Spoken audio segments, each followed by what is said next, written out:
Hello and welcome back to new class of relation and function class 12th। आज की class में हम लोग क्वेश्चन नंबर 8 से स्टार्ट करेंगे। Question number 1 to 7 last video में है, लिंक डिस्क्रिप्शन में मिल जाएगा। जो नए हैं पहले आप उस वीडियो को देख लें। तो चलिए शुरू करते हैं। तो क्वेश्चन नंबर 8 हमसे क्या कह रहा है, show that the relation are in the set A 1 2 3 4 5 given by relation. देखो क्या कह रहा है, A comma B such that A minus B is even. Means A और बी एलिमेंट्स हैं अगर उस रिलेशन के अंदर, तो उनमें रिलेशन क्या है कि ए माइनस बी इवन होना चाहिए। ठीक है, हमें क्या शो करना है कि ये इक्विवेलेंस रिलेशन है। अभी इक्विवेलेंस रिलेशन आपको याद है कि हमें इक्विवेलेंस करने के लिए उसको रिफ्लेक्सिव भी प्रूव करना है, सिमेट्रिक भी प्रूव करना है और ट्रांजिटिव भी प्रूव करना है। तो पहले तो हमें ये काम करना है। अच्छा, इसमें एक पार्ट और आपको गिवन है, show that all the element of 1 3 5 are related to each other. That means कि 1 3 5 अगर हम एक सेट ले लें ए, तो वो उसमें अगर हम यही रिलेशन फॉलो करें तो वो रिलेट होते हैं। सिमिलरली 2 4 भी अगर सिंगल हम लें तो वो भी रिलेट होते हैं। बट ये दोनों सेट अगर हम इसको सेट ए और बी ले लें, और हम बोलें कि ये जो ए है वो इस सेट को बिलोंग करेगा और बी जो है वो इस सेट को बिलोंग करेगा, तब वो इस रिलेशन को फॉलो नहीं करते हैं। तो एनीवेज ये सेकेंड पार्ट हम लोग बाद में करेंगे, आपने समझ लिया होगा, और हम लोग उसको बाद में करेंगे। पहले हम इस फर्स्ट पार्ट का सॉल्यूशन करते हैं। हमें प्रूव करना है रिफ्लेक्सिव, सिमेट्रिक एंड ट्रांजिटिव। तो चलिए देखते हैं कैसे प्रूव करेंगे रिफ्लेक्सिव, सिमेट्रिक एंड ट्रांजिटिव। इसको हम भूल जाते हैं थोड़ी देर के लिए। सॉल्यूशन देखते हैं। देखिए R इज इक्वल्स टू हमको गिवन है a minus B is even. अब बच्चों ध्यान देना कि यहां पर तो नंबर्स हमारे पास हैं, लेकिन अगर यहां पे मुझे इसको क्या प्रूव करना है, अगर इसको रिफ्लेक्सिव प्रूव करना है तो मुझे b की प्लेस पे भी a को पुट करना है। तो अगर मैं a माइनस ए करता हूं तो वो क्या हो जाएगा, जीरो हो जाएगा स्टूडेंट। और जीरो को हम इवन नंबर कह सकते हैं। तो हम ये कह सकते हैं कि a comma A also belongs to r, therefore r is reflexive. Right, therefore r is reflexive. भाई a minus A is equal to zero and which is even, so a comma a belongs to r, r is reflexive. तो ये हमने first step ले लिया कि r को reflexive prove कर दिया। अब हम सिमेट्रिक की तरफ बढ़ते हैं। तो आप ध्यान देना कि a माइनस बी अगर वो इवन है, a माइनस बी अगर वो इवन है, तो आप b माइनस ए करोगे तो क्या मिलेगा। तो आप देखो कि a comma B belongs to r means a minus B is even. अगर मैं यहां से माइनस कॉमन ले लूं तो मुझे मिल जाएगा b माइनस ए, बिकॉज ये माइनस है, मॉड हट जाएगा सिर्फ। ठीक है, तो वो उसको पॉजिटिव कर देगा। तो b minus A is also even. तो मुझे मिल गया कि if a comma B belongs to r, then मुझे मिल गया कि बच्चों b comma A also belongs to r। Right, so हम ये कह सकते हैं कि ये जो रिलेशन है ये सिमेट्रिक भी है। क्लियर। अभी हम बढ़ते हैं ट्रांजिटिव की तरफ फटाफट से। तो ट्रांजिटिव में मुझे चाहिए a कॉमा बी भी चाहिए और साथ में मैंने ले लिया b कॉमा सी भी ले लिया। तो मैं ये कह रहा हूं कि ये दोनों ही बिलोंग करते हैं। तो इसका मीनिंग क्या हुआ कि a minus B is even and b minus c is even. ठीक है, तो हम लोग ट्रांजिटिव के लिए क्या करते हैं, इस केसेस में हम दोनों को प्लस कर देते हैं। तो हम यहाँ पे प्लस कर दिया।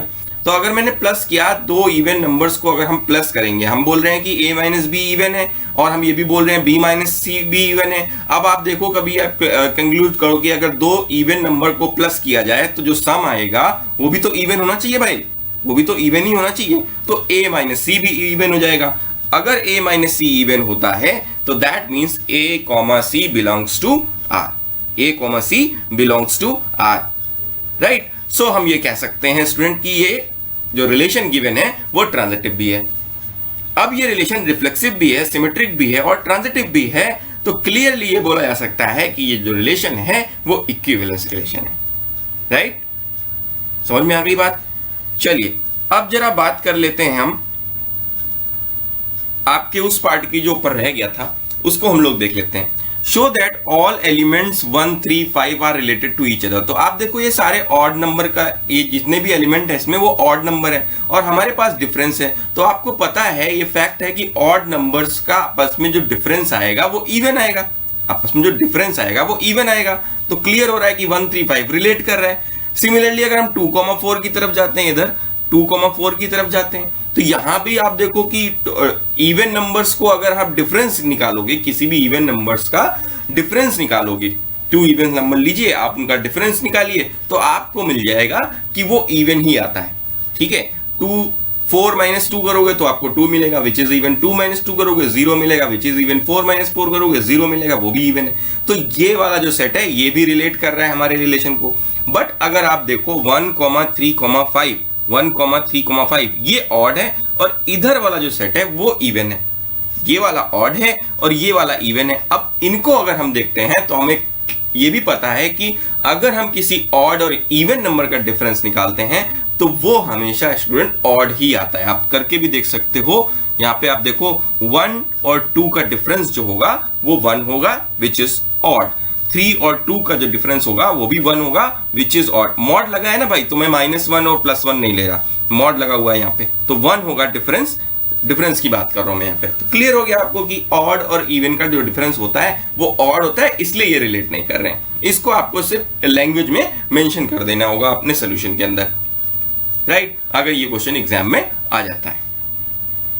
तो ये था क्वेश्चन नंबर 8। बढ़ते हैं हम लोग क्वेश्चन नंबर 9 की तरफ।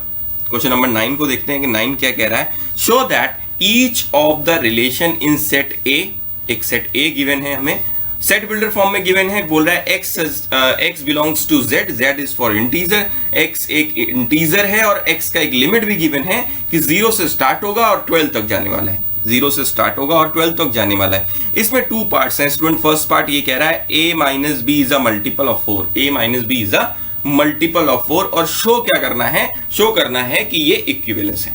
ठीक है, दोनों पार्ट में यही शो करना है कि ये इक्विवेलेंस है। चलिए फर्स्ट पार्ट को देखते हैं कि फर्स्ट पार्ट को कैसे शो करेंगे। अभी आप लोगों ने ये मॉड वाला जो क्वेश्चन था, क्वेश्चन नंबर 8 में आप देख चुके हो कि मॉड को कैसे करते हैं। ठीक है, तो उसी तरह से हम लोग गए, a minus B is the multiple of 4। So आप देखो कि अगर a minus b multiple of 4 है, ठीक है, वैसे तो मैं इसके एलिमेंट फाइंड करके भी कर सकता था, लेकिन मैं लैंग्वेज से ही आराम से इजीली मैं इसको कर पाऊंगा। a minus B is the multiple of 4, तो वी कैन इजीली से a minus a is also equal to 0 which is a multiple of 4। भाई 0 तो हर एक नंबर का मल्टीपल होता है। ठीक है, तो a belongs to r, therefore r is reflexive, reflexive हो गया। इक्विवेलेंस प्रूफ करना है तो सर भाई साहब मेरे को चाहिए क्या, रिफ्लेक्सिव चाहिए, सिमेट्रिक चाहिए और ट्रांजिटिव चाहिए। तो मैं एक काम तो कर दिया, रिफ्लेक्सिव हो गया भाई। अब आगे बढ़ते हैं, देखो आगे क्या करना है, हमें ट्रांजिटिव करना है। अब देखो अगर a माइनस बी मल्टीपल है 4 का, तो भाई b माइनस a करेंगे तब भी तो वो उतना ही आएगा, और मॉड भी लगा हुआ है साथ में, तो निगेटिव भी नहीं आएगा, पॉजिटिव ही आएगा। अगर निगेटिव भी आता है तब भी अपने को कोई पंगा नहीं है, क्योंकि वहां पे तो मल्टीपल ऑफ 4 चेक करना है। तो हमारे पास ये आ गया कि if a minus B is a multiple of 4, यहां पे मैं माइनस कॉमन लेता हूं तो मुझे मिलता है b minus a is a multiple of 4, तो वो भी 4 का मल्टीपल है, राइट। आगे देखता हूं इसके लिए, तो मुझे मिल गया कि b comma a also belongs to r, therefore r is symmetric, symmetric का भी पंगा खत्म हो गया। अब जो नेक्स्ट है वो है ट्रांजिटिव। तो मैं क्या करने वाला हूं कि मैंने लेट कर लिया कि a comma b belongs to r and b comma c belongs to r, तो a minus b is a multiple of 4 and b minus c is also multiple of 4। इन दोनों को मैं प्लस कर देने वाला हूं, इन दोनों को भाई मैं प्लस कर देने वाला हूं। अब मल्टीपल ऑफ 4 है तो 4 तो होगा ना भाई, उसमें 4 तो होगा। सपोज मैंने वो 4 को कॉमन ही ले लिया भाई, सपोज दैट 8 प्लस 12 करना है, 8 और 12 दोनों मल्टीपल है 4 के, तो 8 प्लस 12 करूंगा तो 8 प्लस 12 लिखूंगा, 4 कॉमन ले लिया, 2 प्लस 3 रह गया तो वो 5 हो गया उधर, इधर अपना 4 आ गया। तो मल्टीपल ऑफ 4 तो मिलने वाला है सम करने के बाद, तो हम ये कह सकते हैं कि a minus c is a multiple of 4, right. तो अभी क्या हुआ कि ये ट्रांजिटिव भी हो गया, ये ट्रांजिटिव भी हो गया। ठीक है भाई, ये ट्रांजिटिव भी हो गया। अब ये जब ट्रांजिटिव हो गया तो हम ये कह सकते हैं कि इक्विवेलेंस है। तो इस तरह से हमने पार्ट फर्स्ट इसका कंप्लीट कर लिया। पार्ट सेकंड में क्या करना होगा student, a is equal to b. तो मैं यहां पे आपको समझा देता हूं कि a is equal to b है तो क्या होगा भाई, a b के इक्वल है, a अगर b के इक्वल है तो a के इक्वल तो होगा ही। ये ध्यान रखना कि इक्वल टू हो गया, सिमिलर हो गया, सेम हो गया, ठीक है। ये जो वर्ड्स होते हैं ना, सेम साइड्स, पॉलीगन है, सेम साइड्स, ये सारे इक्विवेलेंस रिलेशन में आने ही हैं। ठीक है, अब देखो कैसे आएंगे ये। आप देखो यहाँ पे a is equal to b बोल रहा है, a is equal to b बोल रहा है, तो क्या a के इक्वल नहीं होगा, होगा। अगर होगा तो रिफ्लेक्सिव हो गया। अब a is equal to b बोल रहा है तो क्या b is equal to a नहीं होगा, बिल्कुल होगा। तो ये सिमेट्रिक भी हो गया। अगर a is equal to b और मैंने एक और ले लिया c, तो a is equal to b is equal to c है, तो क्या a is equal to c नहीं होगा, बिल्कुल होगा। तो a is equal to c भी हो गया, तो भाई ये ट्रांजिटिव भी हो गया, तो ये जनरली आपकी इसमें इक्विवेलेंस प्रूव हो गया। तो ये बहुत सिंपल सा प्रोसेस है, आपको ये आप अपने आप से ही कर सकते हो। तो अपने आप से अपनी कॉपी पेस्ट को आप बस इतना ध्यान रखना है कि उसको प्रेजेंट कैसे करना है। प्रेजेंटेशन मैंने आपको बता दी, ठीक है, तो वो प्रेजेंटेशन के थ्रू आप ये सेकंड पार्ट खुद से ही आप अपने आप से इसको कर सकते हो, ठीक है भाई। नेक्स्ट जो आगे आपके एक्सरसाइज में क्वेश्चन है, बहुत इजी क्वेश्चन है, मैं उनको आपको क्लियर कर देता हूं कि कैसे वो होंगे। यहां पे देखो जो रिलेशन हो गया वो इक्विवेलेंस रिलेशन हो गया, ठीक है। इसको आप नोट करना चाहो तो नोट कर लो। क्वेश्चन नंबर 8 हो गया, 9 हो गया, बढ़ते हैं क्वेश्चन नंबर 11 की तरफ। क्वेश्चन नंबर 11, हाँ भाई क्वेश्चन नंबर 10 छूट गया, ठीक है, उसको हम लोग लास्ट में लेके जाएंगे, थोड़ा सा अलग है वो, इसलिए मैं उसको बीच में नहीं लेके आ रहा हूं। क्वेश्चन नंबर 10 को मैंने लास्ट में किया हुआ है। तो यहां पे देखते हैं क्वेश्चन नंबर 11 में स्टूडेंट क्या कह रहा है। Show that the relation are in the set A of point in a plane given by P comma Q. ध्यान से समझना, क्या है कि एक प्लेन पे 2 पॉइंट्स यहां पे इन्होंने दे दिए P और Q, distance of the point from the origin. Origin क्या है 0,0, तो सबको पता है भाई, मैं तो क्लास 12th को तो नहीं बता रहा हूं कि ओरिजिन क्या होता है। तो ओरिजिन क्या है 0,0, यानी ओरिजिन से P और Q का जो डिस्टेंस है is same as the distance of Q, यानी P और Q का ओरिजिन से डिस्टेंस सेम है। ये रिलेशन है, P और Q 2 पॉइंट्स हैं और उनमें रिलेशन क्या है कि उनका ओरिजिन से डिस्टेंस सेम है। हमें प्रूव करना है कि इक्विवेलेंस है। अभी मैंने आपको बताया था सेम, इक्वल, ये इक्विवेलेंस होते ही हैं। अब इनको प्रूव कैसे करेंगे भाई, इनको कैसे प्रूव करेंगे, ठीक है। आगे की कुछ बात है उसको हम लोग अभी देखेंगे कि आगे क्या है, ठीक है। अभी देखो पहले तो हमें ये प्रूव करना है कि इक्विवेलेंस रिलेशन है, उसको कैसे प्रूव करेंगे। तो यहाँ पे आप देखो एक पॉइंट हो गया 0,0, ठीक है। प्रेजेंटेशन में आपको काफी क्वेश्चंस में बता चुका हूं, पार्ट 1 में भी बता चुका हूं, ठीक है, तो वहां पे आप चेक कर सकते हो। तो यहां पे एक पॉइंट हो गया स्टूडेंट 0,0 और एक पॉइंट है इस जगह पर कहीं P, ठीक है, ये जो डिस्टेंस है, और एक पॉइंट है इस जगह पे कहीं पे Q। तो ये दोनों जो डिस्टेंसेस हैं ये दोनों सेम है, ऐसा बोल रहा है कि ये दोनों डिस्टेंसेस सेम है। तो क्या इक्विवेलेंस है, तो चेक करते हैं एक एक करके। अगर P के लिए मुझे चेक करना है कि 0,0 से जो P का डिस्टेंस है, तो P, P करूंगा तो फिर उस वही डिस्टेंस P के लिए भी चेक करना पड़ेगा। समझ पा रहे हो कि अगर मैं इसको OP कह दूं तो OP जो होगा वही सेम डिस्टेंस ही तो होगा ना भाई, ठीक है। तो वो उसको हम लोग रिफ्लेक्सिव रिलेशन फॉलो कर रहे हैं, तो रिफ्लेक्सिव उसको हमने बोल दिया। नेक्स्ट आते हैं हम लोग सिमेट्री की तरफ। तो आप देखो यहाँ पे P है और Q है। अगर मैं इन पॉइंट को इधर पे Q ले आऊं और इधर पे P ले आऊं, इधर पे Q ले आऊं और इधर पे P ले आऊं, तो क्या कुछ बदल जाएगा? डिस्टेंसेस तब भी सेम रहेंगी, डिस्टेंसेस तो चेंज नहीं होने वाली। यानी अगर मैं Q की प्लेस पे P और P की प्लेस पे Q कर देता हूं तब भी कोई पंगा नहीं हो रहा है। दैट मीन्स कि आपका ये जो रिलेशन है ये सिमेट्रिक भी है। क्लियर? तो रिफ्लेक्सिव हो गया, सिमेट्रिक हो गया। अब बात करते हैं ट्रांजिटिव की। ट्रांजिटिव में क्या करते हैं हम लोग, P और Q से तो काम चलने वाला नहीं है भाई, तो हमें एक पॉइंट और लेना पड़ेगा। चलो ले लेते हैं, एक पॉइंट और हो गया R। कंडीशन वही है कि ओरिजिन से R की भी डिस्टेंस उतनी ही है, ओरिजिन से R की भी डिस्टेंस जो है वो उतनी ही है हमें। तो हम देखते हैं कि यहां पर हम लोग इसको कैसे कर पाएंगे, यही हमें करना है। तो यहां पे आप देखो कि P जो है, P से जो डिस्टेंस है वही डिस्टेंस Q से, और फिर मैंने लिया Q और R। तो यानी कि ये कह रहा है कि ओरिजिन से जो डिस्टेंस Q की है वही डिस्टेंस इसकी R की है। अब सपोज दैट ये डिस्टेंस को मैं 5 ले लूं, इस डिस्टेंस को मैं सपोज दैट 5 ले लूं, तो ये 5 है तो ये भी 5 है, और क्योंकि ये 5 है तो ये भी 5 होगा, है ना। यानी OP is equal to OQ is equal to OR मैंने ले रखा है, OP is equal to OQ is equal to. तो यानी कहने का मतलब ये है कि अगर आपको इक्वल का साइन दिया हुआ है, सेम लिखा हुआ है, तो वो रिलेशन इक्विवेलेंस रिलेशन होता ही है। आपको सिर्फ प्रेजेंट करना है उसको, ठीक है। तो प्रेजेंटेशन आपको इसको करना है। अब बात करता हूं मैं इसके सेकेंड पार्ट पे। Further show that the set of all points related to A, set of all points related to A, point P is not equal to 0,0, but obvious देना पड़ेगा कि पॉइंट P तो अलग है भाई, ओरिजिन पे तो है नहीं। तो वो कह रहे हैं कि जो अगर इनसे मैं ओरिजिन को सेंटर लेके एक सर्कल बनाऊं तो वो P को O के पास करेगा। तो अब यहाँ पे आप देखो कि अगर ये डिस्टेंसेस सेम है, ये जो डिस्टेंसेस है OP हो गया, OQ हो गया और OR हो गया, अगर ये सेम है स्टूडेंट, तो इसका मतलब ये हुआ कि हाँ ये रेडियस का वर्क कर सकते हैं हमारे लिए। तो सर्कल अगर मैं यहाँ पे ड्रॉ करता हूं तो आप देखो ये पॉइंट P से ही होकर जाएगा भाई, पॉइंट पे से ही पास होगा। तो ये इस तरह से हम लोग इसको शो कर सकते हैं। हम वहां पे ये बता सकते हैं कि जो OP, OQ और OR हैं, क्योंकि ये सेम है ओरिजिन से डिस्टेंस पे, तो हम इनको रेडियस बोल सकते हैं सर्कल की। तो सर्कल जो पास होगा वो P से पास होकर ही जाएगा। समझ में आ गई बात? तो आपको ये इसका जो मैंने एक्सप्लेनेशन है वो आपको दे दिया। आपको इसको करना क्या है, आपको इसको प्रेजेंटेशन से प्रेजेंट करना है अपने सॉल्यूशन के अंदर। ठीक है, आगे बढ़ते हैं। ये क्लियर हो गया हमें। आगे बढ़ते हैं, नेक्स्ट देखते हैं हम लोग question number 12। Show that the relation are defined in the set A of all triangle as R T1, T2। T1 is similar to T2। क्या बात कर दी भाई, T1 is similar to T2। ठीक है, इज इक्विवेलेंस, अभी मैंने आपको बताया था, सेम, सिमिलर, कॉन्ग्रेंट, ये सारे के सारे इक्विवेलेंस होते ही हैं। कैसे करोगे, यहाँ पे आप देखो, सेकंड पार्ट भी है, सेकंड पार्ट पे हम लोग बाद में बात करते हैं, पहले हम लोग फर्स्ट पार्ट को देख लेते हैं। सपोज ये T1 एक ट्राइंगल हो गया मेरे पास, इसका ही सिमिलर एक T2 भी हो गया। ठीक है, अब आप देखो ये T1 अगर सिमिलर है T2 के, तो क्या T1 खुद के सिमिलर नहीं होगा? भाई T1 खुद से तो सिमिलर, अच्छा सिमिलरिटी तो याद है ना, सिमिलरिटी में क्या होता है कि साइड्स का रेशियो सेम होता है। भाई भूल भी जाते हो ना आप लोग, तो मैं आपको याद दिला दूं, साइड्स का रेशियो सेम होना चाहिए, सिमिलरिटी में ऐसा होता है।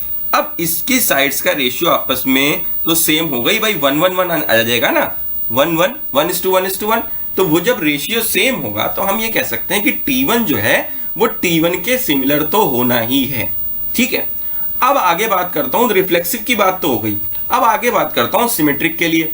अब आप यहां पे देखो, अगर T1 जो है वो T2 के सिमिलर है, T1 is similar to T2, तो क्या T2 T1 के सिमिलर नहीं होगा? क्यों नहीं होगा? अगर सिमिलरिटी की बात करें, T1 T2 के सिमिलर है, तो T2 T1 के भी सिमिलर होगा, जरूर होगा। तो इसलिए हम ये कह सकते हैं कि जो रिलेशन है वो सिमेट्रिक भी है। क्लियर हो गई बात? और जब हम बात करते हैं ट्रांजिटिव की, तो हमें एक और ट्राइंगल चाहिए होता है। हमने कहा कि सर ऐसा है, T1 T2 के सिमिलर है, और T2 जो है ना सर वो T3 के सिमिलर है, यानी T1 is similar to T2 and T2 is similar to T3। तो बात क्लियरली समझ में आ रही है कि भाई ऐसा अगर कह रहे हो तो मैं ये कहूंगा कि T1 जो है वो T3 के सिमिलर होना चाहिए, T1 जो है वो T3 के सिमिलर होना चाहिए। तो यहाँ पे ट्रांजिटिव का रिलेशन भी प्रूव हो गया, और जब तीनों प्रूव हो गए तो हम उसको कह सकते हैं कि ये इक्विवेलेंस रिलेशन है। समझ में आ रही है बात? तो इक्विवेलेंस समझ में आया आपको। प्रेजेंट कैसे करना है वो मैं आपको बता देता हूँ, थोड़ा सा हिंट दे देता हूँ। आप लिखोगे कि since T1 is similar to T2 therefore T1 is similar to T1 also. ठीक है, hence T1, T1 belongs to R, therefore R is reflexive. आगे की कहानी आप समझ ही गए हो कि आपको सिमेट्रिक के लिए क्या करना है। T1 is similar to T2, that implies T2 is similar to T1। ठीक है, उसी तरह से ट्रांजिटिव में। तो ये तो हो गई पार्ट 1 की बात। पार्ट 2 में क्या कह रहा है, कंसीडर 3 राइट एंगल्स T1 की साइड दे रखी है 3 4 5, T2 की भी दे रखी है 5 12 और 13, और T3 की भी दे रखी है भाई 6 8 और 10। Which triangles among T1 T2 and T3 related मतलब कौन से सिमिलर है, क्योंकि जो रिलेशन है वो सिमिलरिटी का तो रिलेशन है। ठीक है, कौन से सिमिलर हैं तो हम लोग चेक कर लेते हैं भाई कौन से सिमिलर हैं। क्लियरली मैं यहाँ पे देख पा रहा हूँ, देखो आप ये 3 ये 6, तो 3/6 इज 1/2, ये 4 ये 8, तो ये भी 1/2, ये 5 ये 10, तो ये भी 1/2। तो ये कौन से थे भाई, ये T1 की साइड है और ये T3 की साइड है। ये वाली साइड जो है वो T1 की साइड है और ये वाली साइड जो है वो T3 की साइड है। तो ये भाई ट्राइंगल T1 और T3 रिलेट करते हैं। सो ये था क्वेश्चन नंबर 12। क्वेश्चन नंबर 12 के बाद चलिए हम चलते हैं वापस क्वेश्चन नंबर 10 की तरफ। 13 और 14 अभी आप लोग कर लोगे, बहुत इजी है वो भी। तो क्वेश्चन नंबर 10 जो हमने छोड़ दिया था हम लोग उसकी तरफ चलते हैं। थोड़ा सा अलग क्वेश्चन है इसलिए मैंने उसको लास्ट में रखा। Give an example of relation which is symmetric but neither reflexive not transitive. तो अभी तक हम लोग प्रूव करते हुए आ रहे थे, रिलेशन हमें गिवन होता था और हम प्रूव करते हुए आ रहे थे कि सिमेट्रिक है, रिफ्लेक्सिव है या ट्रांजिटिव है। इस बार हमें एग्जांपल देना है। तो ये बहुत इजी है, ये भी बहुत इजी है। देखो आप कैसे कर सकते हो, मैं आपको एक मेथड बता रहा हूँ कि सपोज मैंने एक सेट एज्यूम कर लिया 1 2 3। अब इस सेट के अंदर मुझे कुछ ऐसा करना है कि मुझे इसको सिमेट्रिक रखना है, लेकिन मुझे इससे रिफ्लेक्सिव और ट्रांजिटिव की तरफ नहीं लेके जाना है। तो मुझे कुछ ऐसा रिलेशन चाहिए जो कि सिमेट्रिक हो बट रिफ्लेक्सिव और ट्रांजिटिव ना हो। तो उसके लिए मैंने क्या किया, 1, 2 और 2, 1 ले लिया, क्योंकि मुझे सिमेट्रिक करना था। तो 1, 2 किया और 2, 1 किया। तो भाई A, B हो गया और B, A हो गया, तो सिमेट्रिक हो गया। लेकिन अब ये भी साथ में चेक कर लेते हैं कि रिफ्लेक्सिव और ट्रांजिटिव तो नहीं हो रहा, तो 1,1 ही नहीं है तो रिफ्लेक्सिव तो पंगा ही खत्म, और 1,2 और 2,1 है तो फिर से 1,1 होना चाहिए ट्रांजिटिव के लिए, वो भी पंगा खत्म। भाई A, B है, B, C है, तो A, C भी होना चाहिए था, नहीं मिल रहा, ट्रांजिटिव नहीं है। ठीक है, तो इस तरह से मैंने एक रिलेशन का एग्जांपल लिख दिया कि वो सिमेट्रिक है बट रिफ्लेक्सिव और ट्रांजिटिव नहीं है। सेकंड देखते हैं हम लोग यहाँ पे, transitive but neither reflexive not symmetric. अब इस बार हमें ट्रांजिटिव रखना है लेकिन सिमेट्रिक और रिफ्लेक्सिव नहीं होना चाहिए, तो मैंने ले लिया एक रिलेशन 1 2 3 4 5। ठीक है, इसमें मैं ऐसा एक रिलेशन क्रिएट कर रहा हूं जो कि ट्रांजिटिव है बट रिफ्लेक्सिव और सिमेट्रिक नहीं है। आप देखो 1,2 लिया, 2,3 लिया और 1,3 भी आ गया, तो A, B हो गया, B, C हो गया और A, C भी हो गया, तो ट्रांजिटिव तो हो गया। ठीक है, साथ ही साथ चेक कर लेते हैं रिफ्लेक्सिव और सिमेट्रिक तो नहीं हो रहा, तो आप देखो यहाँ पे 1,1 ही नहीं है तो ये रिफ्लेक्सिव नहीं है, A, होना चाहिए ना भाई, तो वो रिफ्लेक्सिव नहीं है। और उसके साथ में हम सिमेट्रिक को चेक कर लें तो 1,2 है, 2,1 नहीं है, इसका मतलब ये सिमेट्रिक भी नहीं है। ठीक है, 1 2 तो है बट 2 और 1 नहीं है, इसलिए सिमेट्रिक नहीं है। तो इस तरह से मैंने इसका एग्जाम्पल ले लिया, तो आपको एग्जाम्पल ही तो देना है। नेक्स्ट क्वेश्चन की तरफ हम चलें तो कह रहा है reflexive and symmetric but not transitive.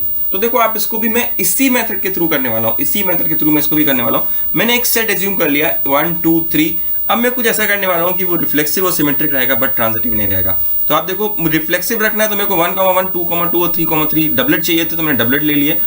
अब मुझे चाहिए इसका सिमेट्रिक, तो मैंने लिया 1,2 लिया, तो 1,2 लिया तो आप देखो मैंने 2,1 भी ले लिया, साथ ही साथ मैंने 2,3 लिया और 3,2 भी ले लिया। सिमेट्रिक रखना भी है और ट्रांजिटिव नहीं भी रखना है, दोनों बातों का ध्यान रखना है। तो मैंने इतने एलिमेंट्स ले लिए। अब यहां पर देखो माइंड यूज करो कि 1 सिमेट्रिक है क्योंकि हम लोगों ने इसी तरह से इसको फॉर्म ही किया है, 1,1 2,2 3,3 रिफ्लेक्सिव हो गया, और सिमेट्रिक के लिए 1,2 है तो 2,1 भी। भाई डबलेट को चेक ही नहीं करना है, 1,2 है तो 2,1 है, इधर पे आप आ जाओ कि यहाँ पे ये 2,3 है तो 3,2 भी है। लेकिन अगर आप ध्यान दो 1,2 है 2,3 है, 1,2 यानी AB है BC है बट AC नहीं है, 1 और 3 नहीं है, इसका मतलब ये ट्रांजिटिव नहीं है। इसका मतलब क्या हुआ, ये ट्रांजिटिव नहीं है। तो इस तरह से आपने पार्ट 3 भी कर लिया। ठीक है, तो ये एक मेथड मैंने आपको बताया। अगर मैं नेक्स्ट पार्ट की बात करूं तो मैं आपको ये भी बता देता हूं कि और आप सेट बिल्डर फॉर्म में कैसे लिख सकते हो। तो अगर मैं बात करूं reflexive and transitive but not symmetric, तो ये पार्ट आप लोग पहले भी कर सकते हो, वहां पे हम लोगों ने प्रूव भी किया हुआ है reflexive and transitive but not symmetric. तो आप इस तरह से लिख सकते हो A इज लेस देन और इक्वल टू B, ये एक रिलेशन ऐसा है जो रिफ्लेक्सिव है ट्रांजिटिव है बट ये सिमेट्रिक नहीं है। ठीक है, नेक्स्ट हम लोग देखते हैं symmetric and transitive but not reflexive. तो इसके लिए मैंने आपको देखो एक सेट लिया और फिर इस तरह से मैंने इसको लिख दिया, 1,2 लिया 2,1 लिया, इसको सिमेट्रिक करने के लिए, ट्रांजिटिव करने के लिए साथ में 1,1 भी ले लिया है, लेकिन ये रिफ्लेक्सिव नहीं है क्योंकि 2,2 और 3,3 हमारे पास नहीं है। तो मैं ये कहूंगा कि आपको जो मैंने एज्यूम करके ये मेथड बताया आप इसको फॉलो कर सकते हो, एग्जाम हॉल में आपको हेल्प हो जाएगी। ठीक है, और आप बाकी सेट बिल्डर फॉर्म में 4th पार्ट में इसलिए मैंने बता दिया कि आप सेट बिल्डर फॉर्म में भी उसको प्रेजेंट कर सकते हो। सो ये था आपका क्वेश्चन नंबर 10, इसको भी आप लोग अच्छे से देख लीजिएगा। That is all for the day, thank you.